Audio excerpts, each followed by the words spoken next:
both of these on behalf of the people. Assistant Public Defender Otatella on behalf of Mr. Thomas Styron, who's to my right. Sergeant Howe. Sir, if you please come forward and be sworn.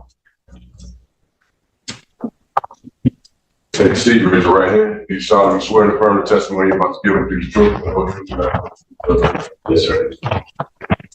Thank you for your first and last name. All right, you may inquire. Thank you. And preliminarily, Your Honor, for the record, at the first preliminary exam, the prosecutor at the time put on the record that the people intend to amend the complaint and information to add an added count 4 of felonious assault with the victim being Sergeant Houck, an added count 5 of felony firearm, and an added count 6 of felony firearm.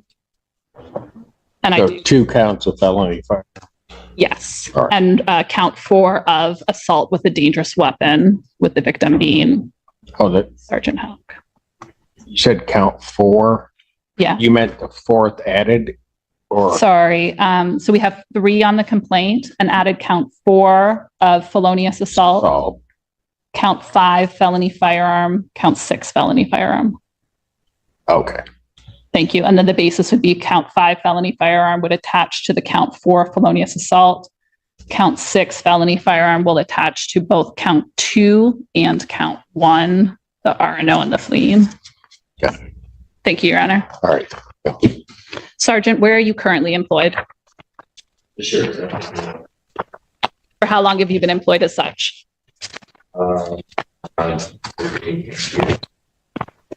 Were you working in your capacity as a sergeant with the Washtenaw County Sheriff's Office on January 31st, 2024? Yes.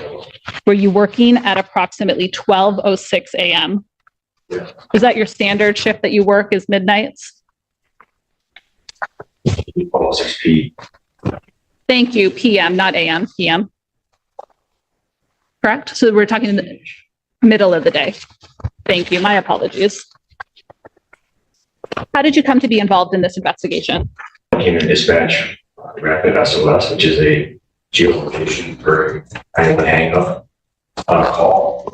And it was pinging in a particular location, so I went to check that space first. Did you have the opportunity to go to the area where the 911 call was pinging from? Yes, sir. Now, when you are being dispatched to something called a geolocation or a 911 call pinging to an area, does that tell you something about the type of area that you're looking for? It generally gives you intersections where it's closest to. Specifically in this case, the intersections you were looking for, and let me ask this question a different way. What's the difference between, what is a rolling domestic? They're in a vehicle, and they're moving in a vehicle, and there's a domestic assault taking place while they're in a car, while it's in motion. Thank you. In this particular case, when you were dispatched to this area, were you looking for a rolling domestic? Yes, well, Why? that was the call he had. Did you have the opportunity to make it all the way to the area that you were being dispatched to? I did. I checked that area and I couldn't find anybody. What did you do after you did not find anybody at that location? On the dispatch screen, there was a name that I recognized from previous domestics. The female was involved as a victim. That's the name you were familiar with. Yeah. When you are in this moment back in January 2024 and you are familiar with this particular victim, do you have a suspect in mind?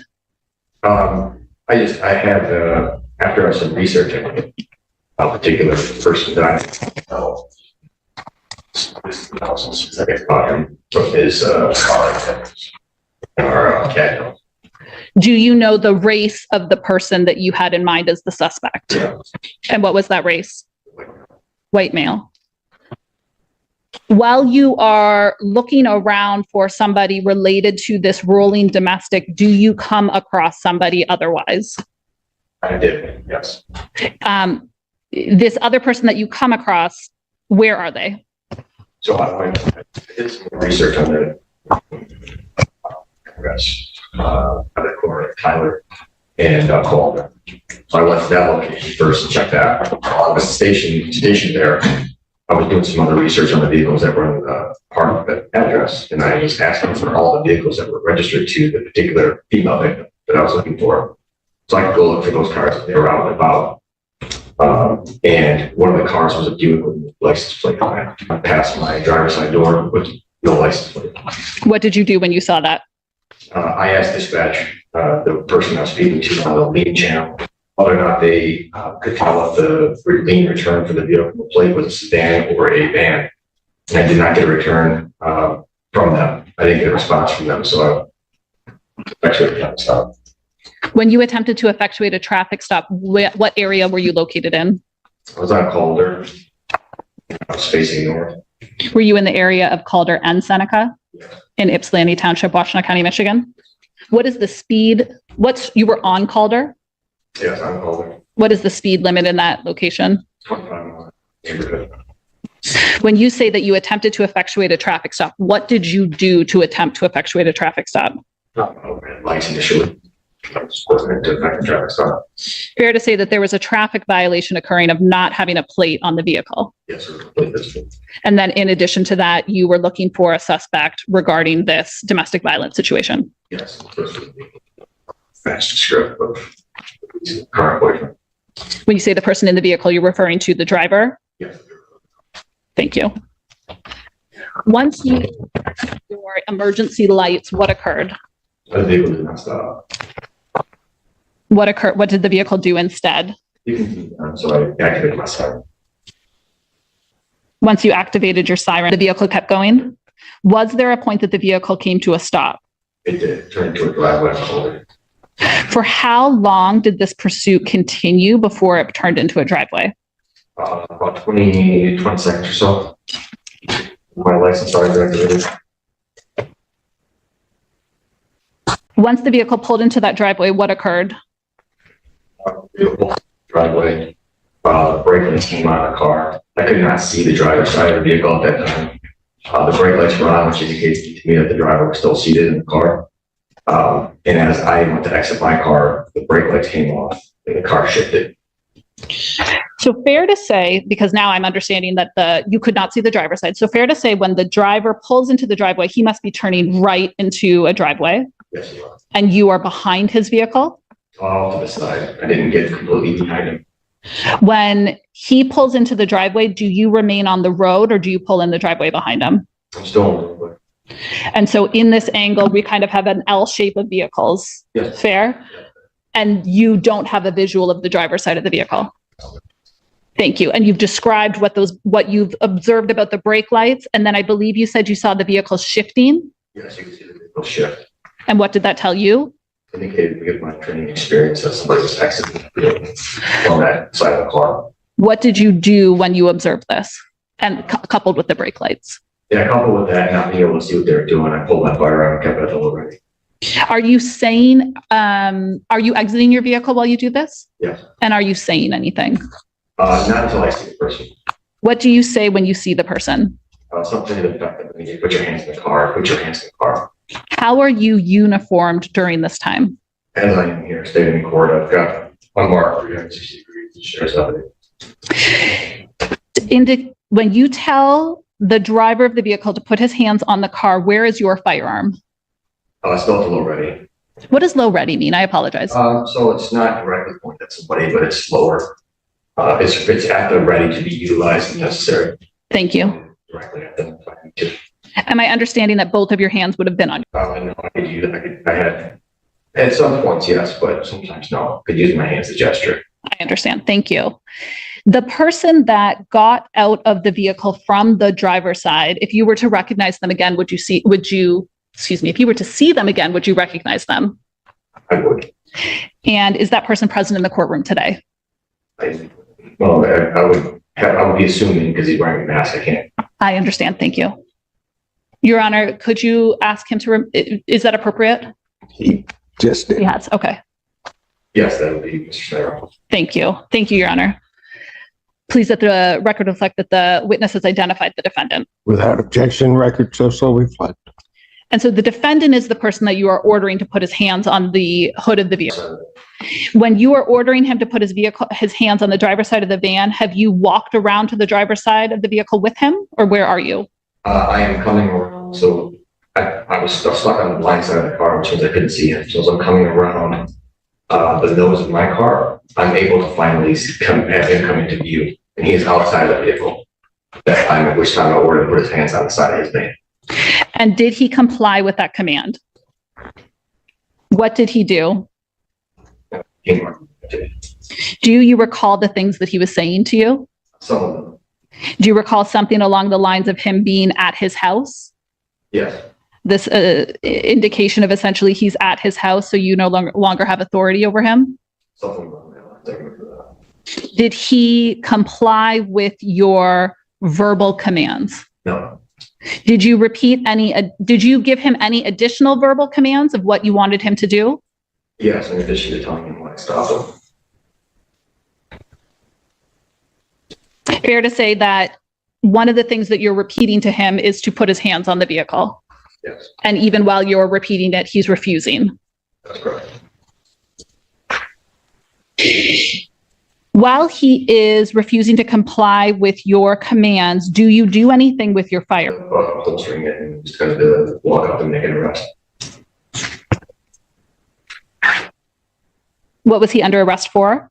Sure. Are you able to make it all the way to him and effectuate an arrest? No. Why not? As I was approaching, he said, I'm armed. So I withdrew my firearm and pointed directly at him. Why did you do that? From my defense. Once he indicated to you that he was armed, did you see a firearm prior to him being in your physical custody? No. Did he indicate to you where the firearm was? He did. How did he indicate to you where his firearm was? He gestured with his hands. What does a gesture mean? Is he pointing or something? And where was he pointing? Towards like his midsection area. He was wearing like a sweatshirt. Did you have the opportunity to observe his hooded sweatshirt at that time? If I could see it. You could see it. What does that mean? I could see the sweatshirt. Was there anything about his sweatshirt that appeared consistent to you with being in possession of a firearm?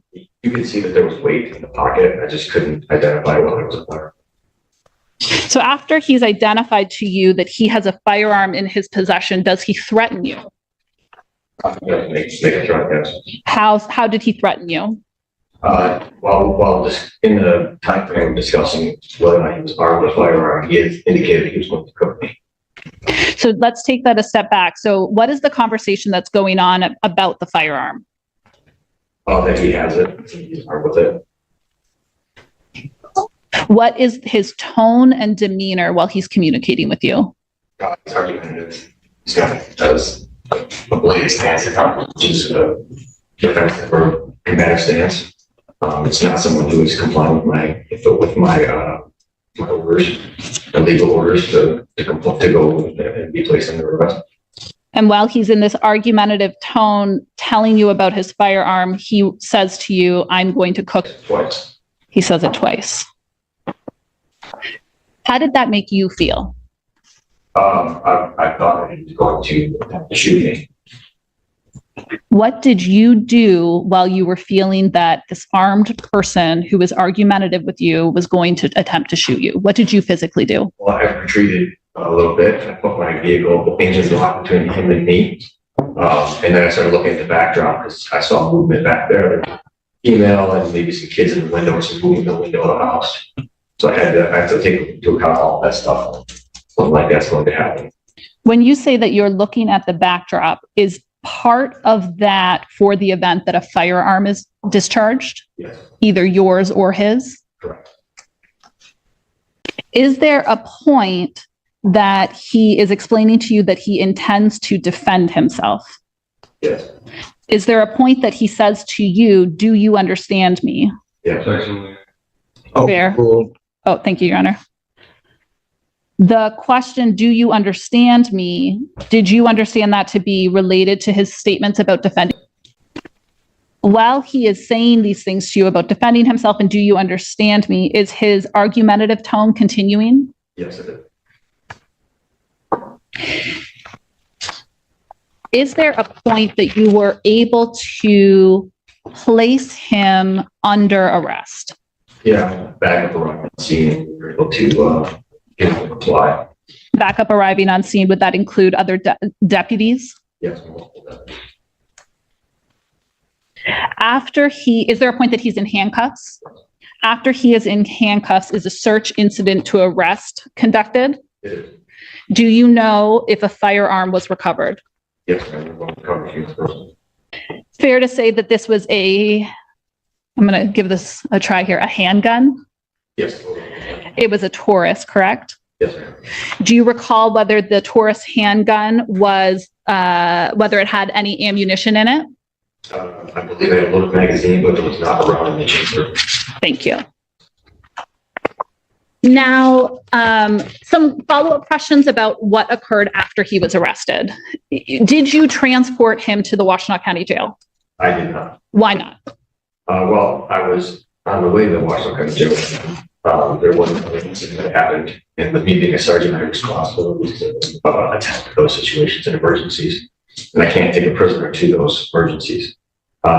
This emergency was a vehicle to a house while undercover units from another police agency were chasing it. And that drew our resources plus myself. So I had to release independent charges. So you had initially intended on transporting him to the Washtenaw County Jail? Yes, ma'am. There was a point that he was released from your vehicle, Yes, he was. and that was not for lack of probable cause to arrest. No, ma'am. Thank you. Your Honor, may I have one moment? You may Thank you. Your Honor, I have no further questions for this witness. cross-examination. Thank you, Your Honor. Good afternoon, officer. Thank you for spending it with us. Officer, you had stated that you were on a different mission that day. Is that correct? I guess I was on another call for service at the time that I came across Mr. Styron. All right. And you were looking for a white male that day? I was looking for a white female and a white male. Okay. And what brought you into contact with Mr. Styron? When I got back, the other vehicles that registered to the female had one of them was a Buick. I couldn't discern whether that Buick was a sedan or a van, and it didn't have a plate attached to it, and the lien return. So when that vehicle came by, I had a driver, and he slowly made the turn. And when he went by me, he looked like he was alone in the car, but I couldn't be certain until I effectuated the traffic stop to do an investigation. Okay. You didn't have a name for the other individual you were looking for? There was a name. I just can't remember it offhand. It was in the time system related to the Okay. Now, you stated that you approached, that you made a stop of Mr. Styron. Is that correct? Yes. Okay. And you stated when you made the stop, you initially flicked on your lights? Yes, turn my lights on. Okay. And then, do you know approximately how long those lights were turned on? I had to review the videotape to be certain. Okay. Now, when you make stops, do you first turn your lights on? Yes, lights come on first. Okay. And then is there a brief pause before the sirens go on? Generally speaking, yes. Depending on what we're doing, yeah. Okay. Now, so lights go on, then sirens go on after. Is that correct? Okay. Now, do you do this so that if someone doesn't stop with the lights, then the sirens go off? It's done for that reason, but also it's, you have to have the sirens and lights activated for the flip moving. So if you just have your lights on, it's not the same as if you have your lights and sirens activated, and you want to give the person that opportunity to go over. So I want to go back for a second. You said that you turn the sirens on, excuse me, you turn the lights on, and then you said something about the sirens go on for the fleeing and eluding? The sirens go on because you want the person to pull over. But if you just have your lights on and the person keeps driving, it doesn't meet all the thresholds that are for eluding. So you need to have the siren activated. All your emergency equipment must be on. So you're trying to meet the threshold for fleeing and eluding by turning on the sirens? Requirements. Now, at this point, when we have Mr. Styron pulled over, okay, you state that you come out of the car and you have the pistol at the low and ready. Yes. Okay. Is that the first thing you do when you come out of the car? Do you have the pistol out right away? In this particular instance, or are you referring to general? In this particular instance. In this particular instance, I did due to the behavior of him, yes, Okay. May I ask why that's the first thing we do? because of his behavior. Now, what was his behavior up to this point? Failed to stop and then exited the car. Now, is that the general policy? It's not a general policy on that. There's not a general policy on that. That's police experience. Okay, so is that your particular police experience in this? Okay, so what about Mr. Styron's behavior made it so that when you stopped him, you felt you had to pull the weapon out right away? Because he continued to drive, and the sirens came on, and he continued to drive, and he pulled into a driveway. Then he exited the car after I exited my car. Now, you stated that he continued to drive for about 20 seconds. Yes. And you felt that after he drove for 20 seconds and he exited the car, the first reaction should be to pull out your pistol. Yes, I'm having it below ready to protect myself, 100%. Okay. Now, during this whole incident, you wore a body cam, correct? Yes. Okay. And did it capture a video of the incident? Yes. Okay. It was activated during the incident, obviously. Yes, well, Okay. Now, if technology will allow me, I'm going to show you a clip of that incident for authentication purposes. And we'll ask you what it is. The body camera, you ready? Yes. I'll just see ready. You don't have to. Okay. You guys may have a stipulation, Your Honor. That's okay.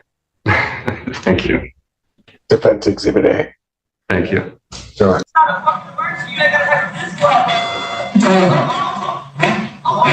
Yeah, I'm saying one. Okay.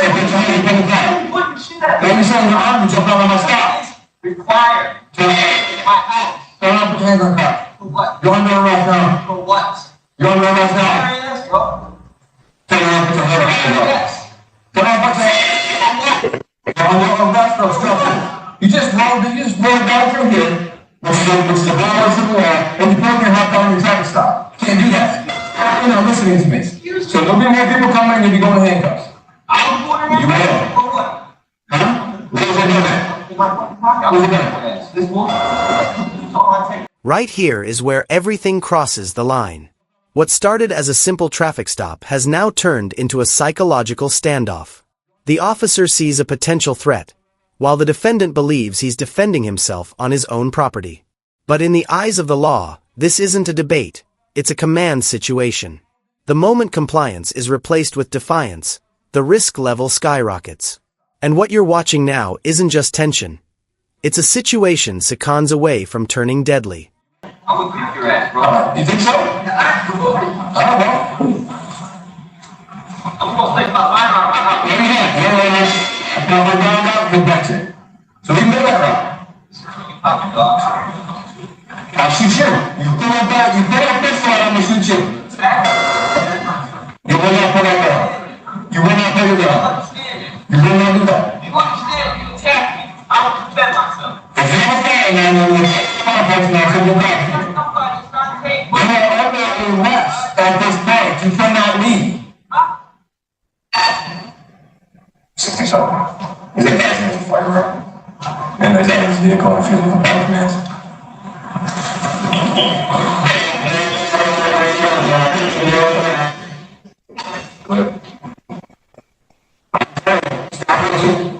Stop reaching. Stop going.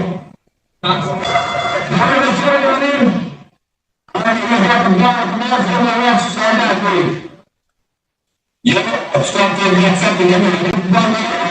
If I was away, if I was down versus bit, I can stop you, I can talk to you. You violate the law. Yes, you will. You can. For the record, sorry to interrupt here. And I'm going by the time marker on the Axon body camera. Defense started playing at 12:05 and 18 seconds, and we're now stopped at 12:08 and 36 seconds. Thank you. So,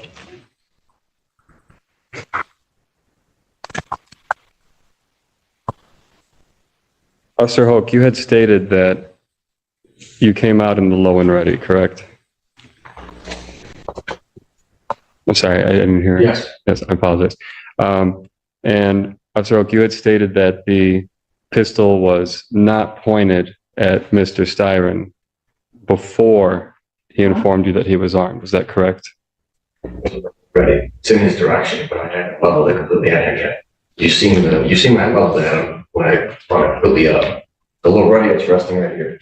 It's resting right here. So it's not directly pointed at him, but it is pointing in his direction. There's a difference between low radio and pointing directly at him. So, Officer, do you believe that this was a de-escalation tactic? This is me telling him exactly what he needs to do. So yes, this is a de-escalation tactic. So at any point, did Mr. Styron point a weapon at you? No. Okay. So at any point, did you actually see a firearm on Mr. Styron? No, sir. Okay. Officer, when you were giving these commands to Mr. Styron, your pistol was out the entire time, wasn't it? Yes. Okay. From the onset of the stop throughout the entire incident, your pistol was out, was it not? I believe there was a market there where I either holstered or was almost holstering, right before I to make contact with him before he was armed. I can't remember if I went all the way into the holster, down my side, get ready to go into the holster before I make contact to make explosive arrest. When he said he was armed, I backed up and put one that yeah. Officer, isn't it possible that your pistol being out could have impacted his ability to follow these commands? No. I have no further questions, Your Honor. Yes. You indicated in one of your answers something about lights being on, and you use a siren because you want to give somebody every opportunity to stop. Yes, they needed to pull over. Yeah. Fair to say that that is what you did here. First, you attempted to use your lights. He didn't stop. Yes? And then you turned to your sirens as well to try to get him to stop. Yes. You didn't want to have a situation where he claimed he didn't see your lights. Right. Thank you. Pointing the gun at him. You're a sergeant, correct? Yes. Fair to say you have extensive training and experience on police officer safety. Yes. You are not required to wait until a defendant has you at gunpoint before you draw your weapon, correct? That's correct. And you are not required to wait until a defendant has fired at you, risking your life, until you point your gun at him, correct? Correct. Thank you. I have no further questions. Anything else? Just one further, Your Honor. Regarding the cook you. Okay. Now, we hear Mr. Styron say, "I'm going to cook you," correct? Yes, sir. Okay. Does Mr. Styron go on further to say what "I'm going to cook you" means? Yes, it did. What did he say?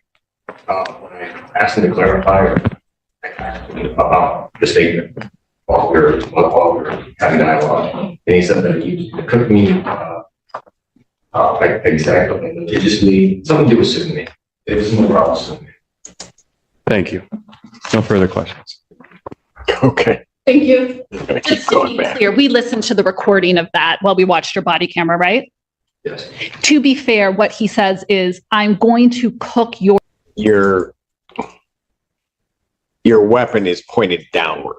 Yes. Is that correct? Yes, sir. And there is a clear point on the video after he tells you or informs you that he's armed, that you then bring it basically to the ready. Yes. Yes, sir.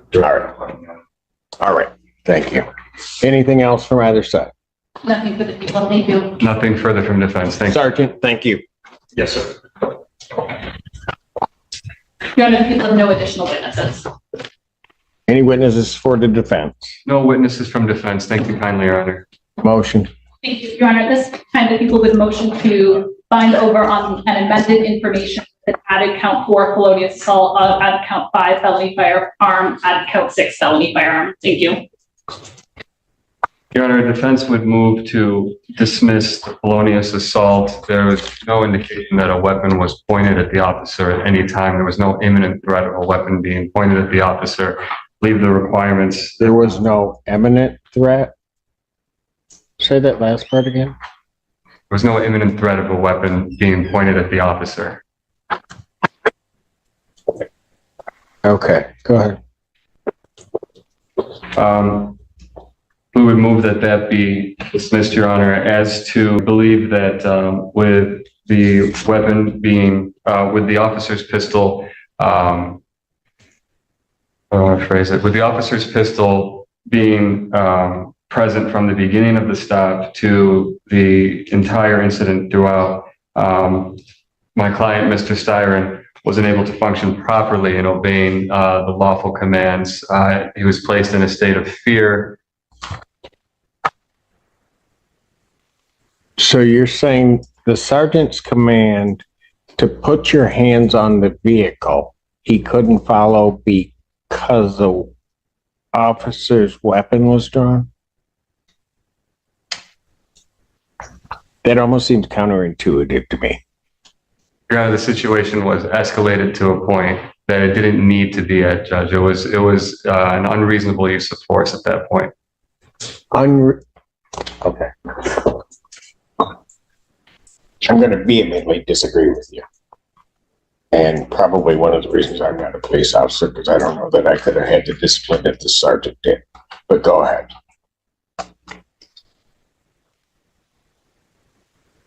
And with those two counts, Your Honor, the fleeing and the looting, there was only 20 seconds of, let's see, at 23:50 in the video, the sirens go off. Excuse me, the lights turn on at 23:20, the sirens going off at 23:50. If he didn't see the lights for those 30 seconds, there's only 20 seconds of actual siren time. And I believe that is an adequate amount of time for someone to be pulling over, Judge. So if he stopped at that appropriate amount of time, 50 seconds total, Your Honor, would be a reasonable amount of time for someone to pull over. I don't believe there's enough to go on the fleeing and the looting. We would ask that that be dismissed. If those are dismissed, the felony firearms cannot follow. So for those reasons, we'd ask not to bind over. Thank you, Your Honor. Thank you, Your Honor. So this is a situation where people don't understand that when the police stop you and the police are effectuating an arrest, it's not a mutual argument. You don't get to fight with the police. You don't get to pull your gun out. You are under arrest, and this sergeant is in control. And when Mr. Styron refused to turn over control to the sergeant, he committed felonies.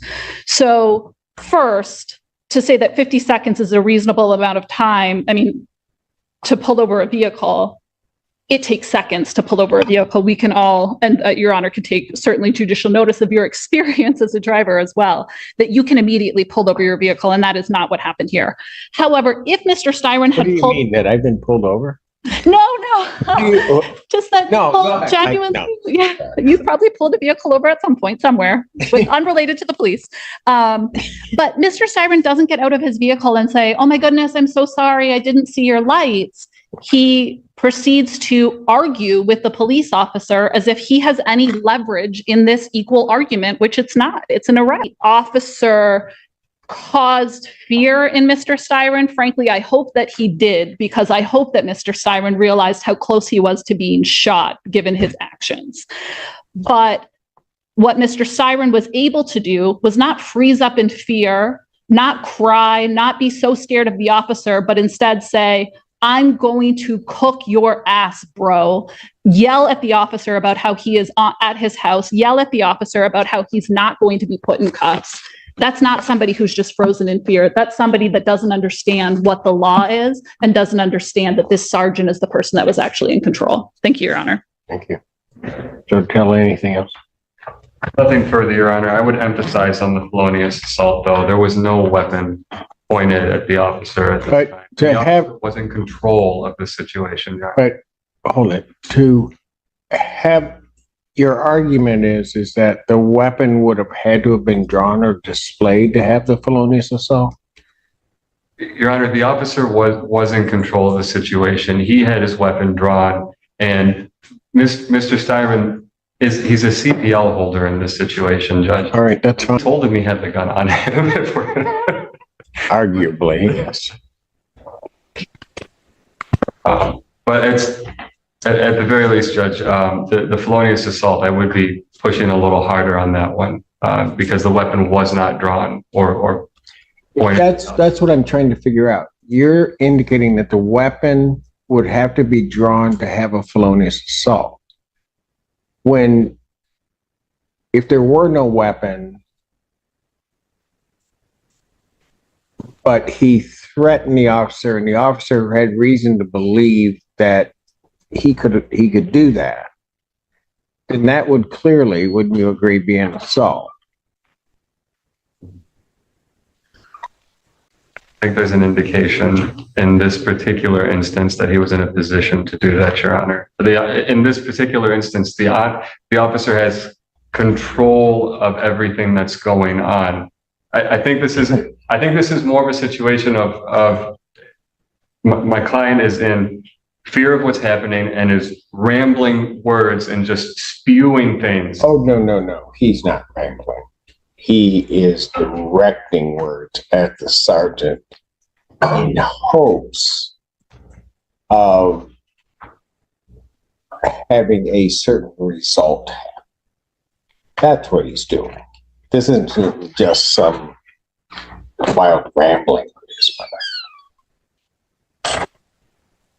Go ahead with your argument. I'm sorry, I didn't mean to. I know, I let it rest, Your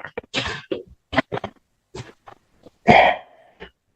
In this case, with regard to the fleeing and eluding third degree, defense's argument of the timeline, I think what one needs to really pay attention to in the body cam footage is to figure it out. Because if you just say 20 seconds or 50 seconds, maybe that doesn't seem like a long time, depending on the speed at which you're traveling. If you just watch the vehicles or the houses that go past in the back of the video, you can see that Mr. Styron traveled quite a ways, and certainly could have pulled over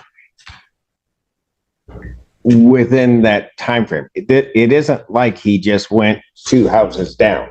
He is behind him for a long time, and Mr. Styron doesn't pull over. I think certainly that gives the court basis to find over on count 1.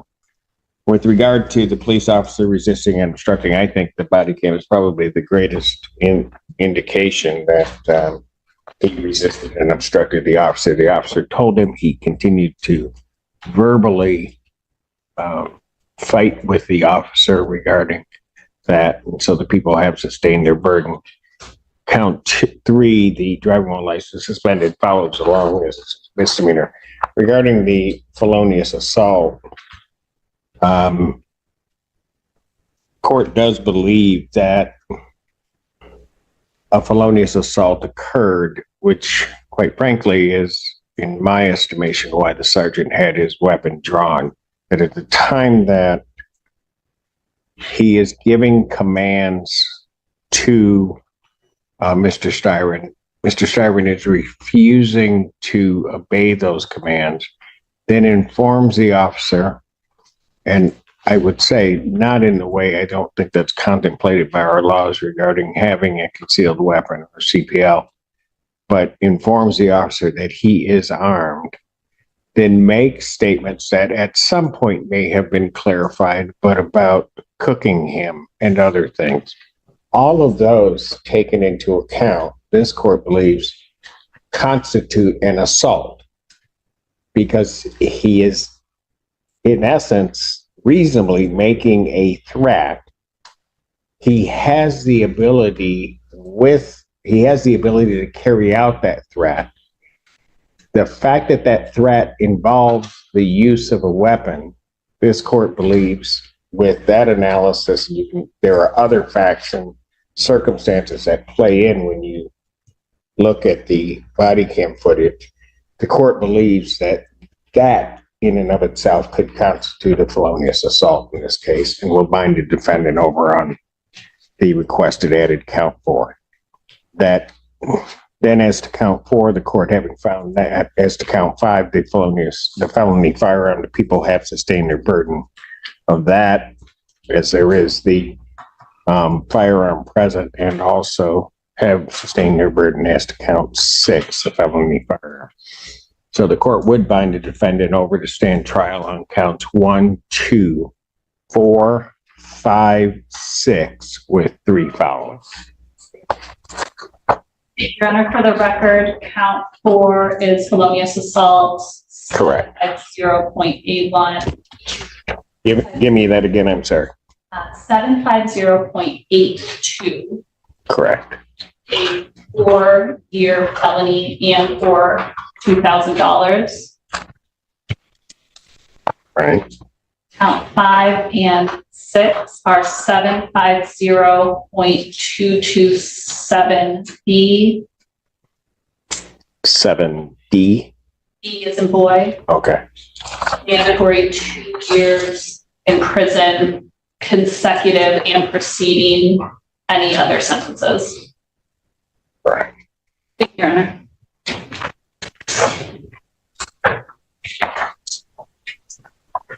Mr. Keller, do you waive presentation of the information? Yes, Your Honor, we would. Waive its reading. And Yes, Your Honor, we would waive the reading. We would stand. defendant having waived formal reading standing mute, the court will enter a not guilty plea as to all 6 charges. Pre-trial in this matter will be set for November 18th at 1:30 before Judge Simpson Monday. November 18th, 2024, 1:30, Slay Monday. Bond will continue. Thank you. Thank you, Your Honor. This case shows how quickly a routine stop can spiral into a felony-level confrontation. The law is clear. When an officer gives lawful commands, compliance isn't optional. But the reality is more complicated. Fear, confusion, and ego can blur judgment in seconds. Here, the defendant's words and actions were enough for the court to interpret a real and immediate threat, even without a weapon being drawn. That's the line many people don't understand. You don't have to fire a shot to cross into criminal behavior. So the real question is, was this a justified reaction under pressure, or a dangerous escalation that could have ended in tragedy?